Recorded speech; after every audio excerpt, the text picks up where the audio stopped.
అందరికీ వందనాలు. ఎలా ఉన్నారు? అందరూ బాగున్నారా? ఈరోజు మనం నోవాహు గారి గురించి తెలుసుకోబోతున్నాం. ఆర్ యు రెడీ పిల్లలు? దేవుడు కయ్యీను గారిని అక్కడి నుంచి పంపించేసిన తరువాత ఆదాము గారికి ఇంకా చాలా మంది పిల్లలు పుట్టారు. అలా పిల్లలు పుట్టి మళ్ళీ వాళ్ళకి పిల్లలు పుట్టి అలా చిన్న చిన్నగా భూమి అంతా నిండడం స్టార్ట్ అయింది. అంటే అందరూ జనాలు చాలా మంది అవ్వడం అప్పటి నుండి స్టార్ట్ అయింది. ఒక్కటి ఆలోచించండి, ఆదాము హవ్వ గారు ఇద్దరే ఉన్నప్పుడు అపవాది అంటే సాతాను ఏం చేయించింది? దేవుడి మాటను మీరేలా చేసింది. అంటే దేవుడి మాట వినకుండా దేవుడికి లోబడకుండా ఉండేలా చేసింది. అందుకే ఆదాము గారు మరియు హవ్వ గారు ఆ పండుని తిన్నారు. ఇది మనకు తెలిసిందే కదా. మళ్ళీ దేవుడు అక్కడి నుంచి వారిని పంపించేసిన తర్వాత కయ్యీను మరియు హేబేలు ఇద్దరిని అపవాది ఏం చేసింది? కయ్యీనుని అపవాది బాగా ప్రేరేపించింది. అంటే హేబేలును చంపేయమని అలా చెప్పింది. అయితే ఇక కయ్యీను ఏం చేశాడు? హేబేలు గారిని చంపేశారు. అంటే ఒకటి ఆలోచించండి పిల్లలు, ఇద్దరే ఉన్నప్పుడు అపవాది ఏం చేసింది? వాళ్ళని ఎలాగైనా దేవునికి దూరం చెయ్యాలి అని అనుకొని దేవుడి మాటను వినకుండా వారిని చేసింది. మళ్ళీ ఇంకొక ఇద్దరు వచ్చారు, అంటే కయ్యీను మరియు హేబేలు గారు ఇద్దరు వచ్చిన తర్వాత మళ్ళీ అపవాది ఏం చేసింది? మళ్ళీ వాళ్ళని దేవునికి కాకుండా చేసింది. ఇక చాలా మంది జనాలు అయ్యారంటే, ఈ భూమి అంతా నిండిందంటే మరి వారందరినీ కూడా అలానే చేస్తుంది కదా. అంటే దేవుడి మాట వినకుండా వాళ్ళందరూ బ్యాడ్ థింగ్స్ చేసేలా గుడ్ హ్యాబిట్స్ మొత్తం తీసేసి బ్యాడ్ హ్యాబిట్స్ వాళ్ళల్లో ఉంచి ఇలా చేస్తుంది కదా. వాళ్ళని దేవుడికి దూరం చేస్తుందా కాదా? అవును, దేవుణ్ణి వాళ్ళకి దూరంగా చేస్తుంది. అంటే వాళ్ళని దేవుడికి దూరంగా చేస్తుంది. అవును కదూ పిల్లలు. మరి ఇప్పుడు చాలా మంది జనాలు అయ్యారు. మరి ఇంకా అపవాది ఏం చేస్తుంది? వాళ్ళందరినీ దేవునికి దూరం చేయాలి అని వాళ్ళందరూ బ్యాడ్ థింగ్స్ చేసేలా చేస్తుంది. అర్థమైందా పిల్లలు? మరి ఇప్పుడు చాలా మంది జనాలు అయ్యారంటే అపవాది వాళ్ళందరిలో గుడ్ హ్యాబిట్స్ అన్నీ తీసేసి బ్యాడ్ హ్యాబిట్స్ పెట్టి బ్యాడ్ థింగ్స్ చేసేలాగా, అంటే పాపం చేసేలాగా. పాపం అంటే ఏంటి పిల్లలు? అబద్ధాలు ఆడడం, మోసం చేయడం, దొంగతనం చేయడం, దేవుడికి లోబడకుండా ఉండడం, ఇలా దేవునికి ఇష్టం లేని పనులన్నీ చేపిస్తూ ఉండేది మనుషులతో. అలా దేవునికి చాలా బాధేసింది పిల్లలు. ఇంకా చాలా కోపం కూడా వచ్చింది. ఎందుకు బాధేసింది అని మనం ఆలోచిస్తే, దేవుడు ఎంతో ప్రేమగా చేసుకున్నాడు కదూ ఈ ప్రకృతిని.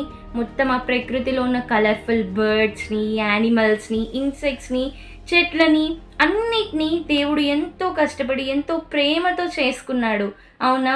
మరి అందరూ ఇలాగా అయిపోతే మరి దేవునికి బాధ అనిపించదా? దేవుడికి అపవాది వారందరినీ దూరం చేసేసింది. మరి దేవుడికి కోపం రాదా? అందుకని దేవుడు ఏం నిర్ణయించుకున్నారు అంటే, ఏం చేయాలి అని ఆలోచించారు అంటే, ఇంకా ఈ భూమి మొత్తం క్లియర్ చేసేయాలి. ఈ భూమి మీద ఉన్న మనుషుల్ని, ఇంకా యానిమల్స్ని, బర్డ్స్ని మొత్తంని చంపేయాలి. ఈ భూమి మీదే ఎవ్వరూ ఉండొద్దు అని అనుకున్నారు దేవుడు. అంటే అంత కోపం వచ్చింది. ఒక్కసారి ఆలోచించండి పిల్లలు, దేవుడికి అంత కోపం ఎందుకు వచ్చింది అంటే, ఇప్పుడు ఫర్ ఎగ్జాంపుల్ మీరు ఒక పెయింటింగ్ వేసారనుకోండి, ఎంతో కష్టపడి ఒక కలర్స్ వేసారనుకోండి ఒక బొమ్మకి. వేసిన తర్వాత ఆ బొమ్మని మీ చెల్లి కానీ, అక్క కానీ, అన్నయ్య కానీ, లేదంటే ఎవరో ఒకళ్ళు వచ్చేసి ఆ బొమ్మని చిరాకు చేశారనుకోండి, అంటే చింపేసినా లేదంటే దాని మీద గీతలు గీసినా మీకు ఎంత బాధేస్తుంది చెప్పండి? మీకు ఎంత కోపం వస్తుంది? అవునా? మరి దేవుడు ఎంత కష్టపడి ఎంతో ప్రేమతో మనుషులను, ప్రకృతిని ఇవన్నీ చేశాడు కదూ. మరి వాళ్ళందరూ దేవునికి కాకుండా పోతుంటే, అపవాది వారందరినీ దేవుడికి దూరం చేస్తుంటే మరి దేవునికి మాత్రం బాధ అనిపించదా? దేవుడికి మాత్రం కోపం రాదా? పిల్లలు, మనం మన తల్లిదండ్రుల మాట వినకపోతే వాళ్ళు ఏం చేస్తారు? మనల్ని కొడతారు. అంటే కోపంతో మాత్రమే కొడతారు అని మనం ఆలోచించకూడదు పిల్లలు. వేరే వాళ్ళతో ఏం చెప్తారు తెలుసా? మా అమ్మాయి నా మాట వినట్లేదండి, మా అబ్బాయి నా మాట వినట్లేదండి అని ఇలా చెప్తూ ఉంటారు. అంటే వాళ్ళ మాటని వినట్లేదు అన్న బాధను వేరే వాళ్ళతో పంచుకుంటూ ఉంటారు. మరి దేవుడి మాటను వినకుండా దేవుడి పిల్లలమైన మనం అందరం దేవుడి మాటకు లోబడకుండా ఉంటే దేవునికి మాత్రం బాధ అనిపించదా? అలా బాధ అనిపించి దేవునికి కోపం వచ్చి ఇంకా ఈ భూమి మీద ఉన్న మొత్తాన్ని తీసేయాలి, అన్నిటినీ తీసేయాలి, అన్నిటినీ నాశనం చేసేయాలి అని దేవుడు ఆలోచించారు పిల్లలు. అర్థమైందా? మొత్తం తీసేయాలి అని అనుకున్నప్పుడు అందరిలో నోవాహు గారు దేవునికి కనిపిస్తారు పిల్లలు. నోవాహు గారు ఎవరు అని మనం ఆలోచిస్తే, నోవాహు గారి తండ్రి పేరు ఏంటో తెలుసా? లెమెకు గారు. నోవాహు గారి తండ్రి పేరు లెమెకు గారు. నోవాహు అనే పేరుకి అర్థం ఏంటంటే నెమ్మది. నోవాహు గారు చిన్నప్పటి నుంచే దేవుని యందు భయభక్తులతో, అంటే దేవుడి మాట వినుకుంటూ దేవునికి లోబడుకుంటూ ఎంతో మంచి వారిలాగా, గుడ్ బాయ్ లాగా పెరుగుతూ వచ్చారు. చిన్నప్పటి నుండి అలానే పెరుగుతూ వచ్చారు. పెద్ద అయిన తర్వాత కూడా దేవుని కోసమే బ్రతుకుతూ ఉండేవారు, ప్రేయర్ చేసుకుంటూ ఉండేవారు, దేవుడికి ఇష్టమైన విధంగా బ్రతికేవారు. అయితే ఇంకా దేవుడికి నోవాహు గారు కనిపించారనమాట. నోవాహు గారు ఎంతో భక్తితో పెరుగుతున్నారు కదా, అందుకే నోవాహు గారిని దేవుడు కాపాడాలి అని అనుకున్నారు. నోవాహు గారి దగ్గరికి వెళ్ళి ఈ విషయాన్ని చెప్పారనమాట. నేను ఈ భూమిలో ఉన్న మొత్తాన్ని తీసేయాలనుకుంటున్నాను అని. మరి ఇది ఎక్కడ జరిగిందో తెలుసా? ఆదికాండము 6వ అధ్యాయం 13వ వచనం. అందులో దేవుడు నోవాహు గారి దగ్గరికి వచ్చి, నేను ఈ భూమి మొత్తాన్ని నాశనం చేయాలి అని అనుకుంటున్నాను, అందరిలో నువ్వు చాలా నీతిమంతుడిలాగా నాకు కనిపించావు, అంటే అన్ని గుడ్ హ్యాబిట్స్ నీలోనే ఉన్నాయి, కాబట్టి నిన్ను నీ ఫ్యామిలీని నేను కాపాడుతాను, దానికోసం ఒక ఓడ చేసుకోవాల్సి ఉంటుంది అని దేవుడు అంత వివరంగా నోవాహు గారికి చెప్తారనమాట. అయితే పిల్లలు, నోవాహు గారికి 3 కుమారులు ఉంటారు. షేము, హాము, యాపెతు. ఈ 3 అంటే నోవాహు గారి కుటుంబం అన్నమాట. నోవాహు గారు, వాళ్ళ వైఫ్, ఇంకా తన పిల్లలు, మళ్ళీ వాళ్ళకు కూడా పెళ్లిళ్ళు అవుతాయి. అంటే ఇక్కడ నోవాహు గారు తన కుటుంబం దేవుడి చేత కాపాడబడుతుందన్నమాట. ఎవరి ద్వారా పిల్లలు? నోవాహు గారి నీతి ద్వారా. అంటే నోవాహు గారు అందరికంటే చాలా మంచిగా బ్రతికారు కాబట్టి దేవుడు నోవాహు గారిని కాపాడాలి అని అనుకున్నారు. అర్థమైందా పిల్లలు? కేవలం నోవాహు గారి ఫ్యామిలీ మాత్రమే కాకుండా ఇంకా ఇప్పుడు యానిమల్స్ అన్నీ ఉంటాయి కదా, వాటన్నిటిలో 2 యానిమల్స్ని, 2 బర్డ్స్ని, 2 పురుగులను అంటే ఇన్సెక్ట్స్ని, వీటన్నిటిని దేవుడు 2 తీసుకొని రమ్మన్నారు. అంటే ఓడలోకి ఆ 2 యానిమల్స్ని, పశువుల్ని అవన్నీ పంపిస్తాను అని చెప్పారు. అర్థమైందా పిల్లలు? అంటే ఒక మేల్, ఒక ఫీమేల్, ఇవి 2 అన్నీ ఇప్పుడు ఉన్నాయి కదా, దేవుడు సృష్టించిన వాటన్నిటిలో 2 వస్తాయన్నమాట ఆ పడవలోకి, అంటే ఆ షిప్లోకి. నోవాహు గారు వాటన్నిటిని తీసుకొని ఆ షిప్లో ఉంటారనమాట. ఆ షిప్లోకి వెళ్ళాలి అంటే షిప్ చేయాలి కదా, దేవుడు ఆ షిప్ని ఎలా చేయాలో మొత్తం చెప్పారనమాట. మనం ఇదంతా ఆదికాండం 6వ అధ్యాయంలో చూడొచ్చు. అయితే ఎలా చేయాలి, దేన్ని యూజ్ చేయాలి అని దేవుడు మొత్తం ఎక్స్ప్లెయిన్ చేస్తారు నోవాహు గారికి.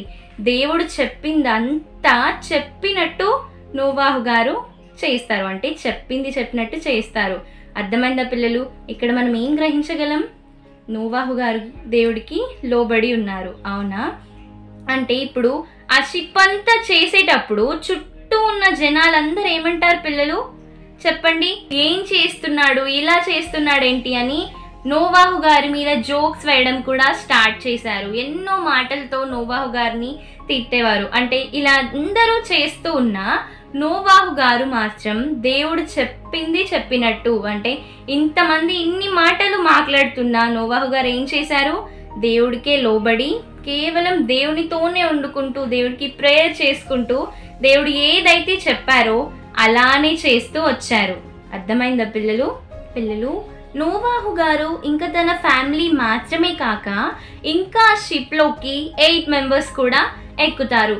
అంటే ఎలా అంటే నోవాహు గారు అందరికీ చెప్తారనమాట, దేవుడు ఈ భూమి మొత్తాన్ని నాశనం చేయాలనుకుంటున్నారు, పెద్ద వర్షం పడేలా చేస్తారు, అందరూ చనిపోతారు, ఈ భూమి మీద యానిమల్స్ కానీ ఇంకా పక్షులు కానీ ఏవి ఉండవు, మీరు కూడా అందరూ చనిపోతారు, నా మాట నమ్మండి, దేవుణ్ణి నమ్మండి, నాతో పాటు ఈ ఓడలోకి ఎక్కండి అని ఎంత చెప్పినా కానీ ఎవ్వరూ వినరనమాట. కానీ వాళ్ళందరిలో ఉన్న 8 మెంబర్స్ మాత్రం నోవాహు గారు చెప్పింది నమ్మి, దేవుణ్ణి నమ్మి ఆ ఓడలోకి ఎక్కడం అనేది, అంటే ఆ షిప్లోకి ఎక్కడం అనేది జరుగుతుంది. ఇక వాళ్ళందరూ ఎక్కుతారు. యానిమల్స్ అన్నీ కూడా దేవుడు చెప్పిన విధంగానే అవన్నీ వచ్చేస్తాయి. దేవుడు చెప్తారు యానిమల్స్కి నీకు సరిపడా ఫుడ్ని రెడీ చేసుకోమని చెప్తారు. ఆ విధంగానే దేవుడు ఏవేవైతే చెప్తారో నోవాహు గారు అవన్నీ చేస్తారు పిల్లలు. దేవుడు చెప్పింది చెప్పినట్టు చేస్తారు. ఓకేనా? వాళ్ళందరూ ఎక్కిన తర్వాత ఇక అంతా క్లోజ్ చేసిస్తారు. షిప్ అంటే ఎలా ఉంటుంది తెలుసా? ఇలా పైన అంతా ఓపెన్గా ఉండదు, వర్షం పడుతుంది కదా. కాబట్టి దేవుడు ఎలా చెప్పారంటే మొత్తం కవర్ అయిపోవాలి, షిప్ అంటే పైన మొత్తం కవర్ అయిపోవాలి, ఏ ఓపెన్ ఉండకూడదు అని చెప్తారు. ఆ విధంగానే నోవాహు గారు షిప్ని చేస్తారు. ఇంకా అందరూ ఎక్కేస్తారు. వర్షం పడడం స్టార్ట్ అవుతుంది. వర్షం ఎలా పడుతుంది తెలుసా?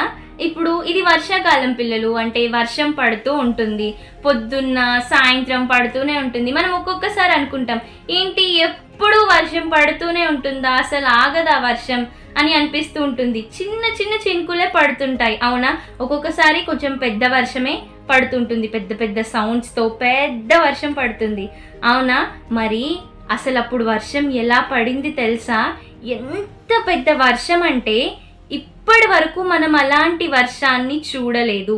మనం ఎన్నో పెద్ద వర్షాలు చూస్తూ ఉండొచ్చు, ఎంతోసేపు పడిన వర్షాలు కూడా మనం చూస్తూ ఉండొచ్చు. అంటే మనం చూసిన వర్షాల కంటే పెద్ద వర్షం పడిందనమాట. అంటే ఇక ఎలా అయిపోయిందంటే ఇక నీళ్లు పోస్తున్నట్టే పడిపోయింది. ఆకాశం నుండి మొత్తం ఇక నీళ్లు పడుతున్నట్టే పడిపోయింది. అంటే అంత వర్షం పడిపోయి భూమి మొత్తం వాటర్తో నిండిపోయింది. అంటే ఆలోచించండి పిల్లలు, మొత్తం వాటర్తో నిండిపోయిందంటే ఎంత పెద్ద వర్షం పడాలి. అంటే అంత పెద్ద వర్షం పడింది. మరి అంత పెద్ద వర్షం పడితే భూమి మీద ఎవరైనా బ్రతికుంటారా? దేవుడు చెప్పిన విధంగానే ఆ మనుషులు, ఆ పశువులు, పక్షులు, యానిమల్స్, బర్డ్స్ ఇవన్నీ చనిపోయాయి పిల్లలు, అన్నీ చనిపోయాయి. దేవుడు చెప్పిన విధంగానే అందరూ చనిపోయారు. ఓన్లీ ఆ షిప్లోకి ఎక్కిన వారు ఉంటారు కదా, నోవాహు గారు అండ్ తన ఫ్యామిలీ, ఇంకా ఎక్కిన 8 మెంబర్స్, ఇంకా యానిమల్స్, బర్డ్స్ ఇవి మాత్రమే సేవ్ చేయబడ్డాయి. అంటే మొత్తం ప్రపంచంలో, ఎర్త్ మొత్తంలో కేవలం వాళ్ళు మాత్రమే సేవ్ చేయబడ్డారు. అర్థమైందా పిల్లలు? ఇలా 1-2 రోజులు కాదు పిల్లలు, 40 days పడింది పెద్ద వర్షం. అంటే జల ప్రవాహం, జల ప్రళయం అంటే మొత్తం వాటర్తో, అంత వాటర్తో నిండిపోవడం అనమాట. అంటే 40 days పొద్దున్న రాత్రి మొత్తం వర్షమే పడింది. అందుకే భూమి అంతా వాటర్తో నిండిపోయింది. ఇక 40 days కంప్లీట్ అయిన తరువాత, అంటే 40 days అయిపోయిన తరువాత ఇంకా వాటర్ చిన్న చిన్నగా తగ్గడం అనేది స్టార్ట్ అయ్యాయి.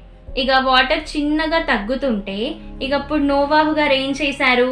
ఒక కాకిని పంపించారు. ముందు ఆ షిప్లో నుండి కాకి ఉంటుంది కదా షిప్లో, అంటే అన్ని రకాల పక్షులు వస్తాయి కదా, అందులో ఒక కాకిని పంపిస్తారు.